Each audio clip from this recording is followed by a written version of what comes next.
You have to get me in the thing. You ready? Go. Hi, my name is Tessa Eckern, and this is my presentation on ocean acidification. My professor is Jameson Hinkle, and it's for Oceanography 5. So you may ask, what is ocean acidification? Ocean acidification is the continuous drop in pH in the ocean, and it's mostly brought on by the ocean's absorption of too much carbon dioxide from the atmosphere, known as ocean acidification. Chemical reactions brought on by this absorption raise the concentration of hydrogen ions in the salt water, increasing its acidity. So, why does it matter? Ocean acidification is what causes our ocean animals to become smaller and weaker. It also leads to the depleted ocean system, like coral reefs or animals just dying. Uh, you may know, you may ask, what can we do to help?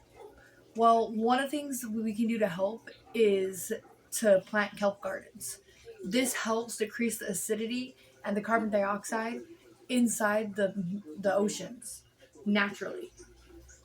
What is it? What has it caused? So it's caused Alaska, the salmon there, to become smaller. It's caused the crabs and the lobster shells to become thinner and weaker. So they don't have as much carbonate to go be able to go make them strong. Um, and then in certain areas, it's caused death in sea creatures. And then what it affects for climate change, ocean acidification and climate change are strongly related.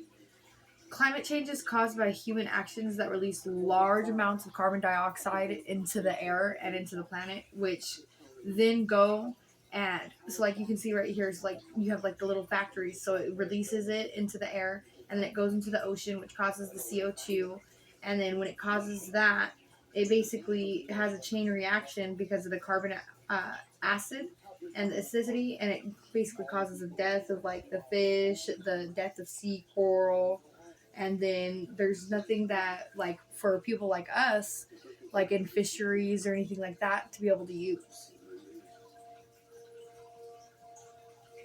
So the sea life becomes smaller and weaker. So as ocean acidification has become more of an issue, the sea life has seen an impact.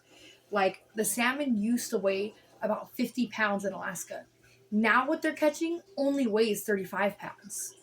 And then animals like crabs and oysters use the carbonate calcium and the carbonate ions to build strong shells, and the CO2 that increases the water acidity, and it makes their shells thinner and weaker, which basically means they can't survive because animals and everything else is eating them because they don't have a strong enough shell.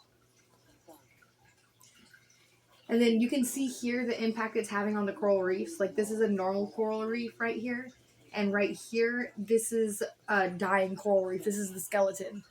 And it bleaches them and it leads to the death. And which also leads to less homes and less biodiversity on coral reefs.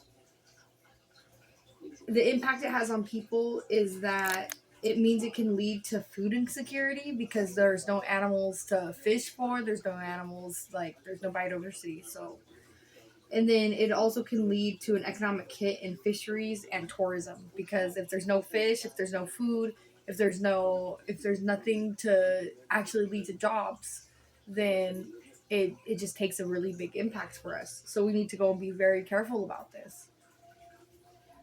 The conclusion is that ocean acidification is bad, and if we do nothing about it, like reforestation, kelp gardens, or have marine reserves to help keep CO2 in oceans down, coral reefs are the early warning signs, and the shells of crabs, the ocean absorbs 25% of all CO2 that we're putting out, and it comes from the atmosphere, which raises the pH level in the ocean water. And that's it.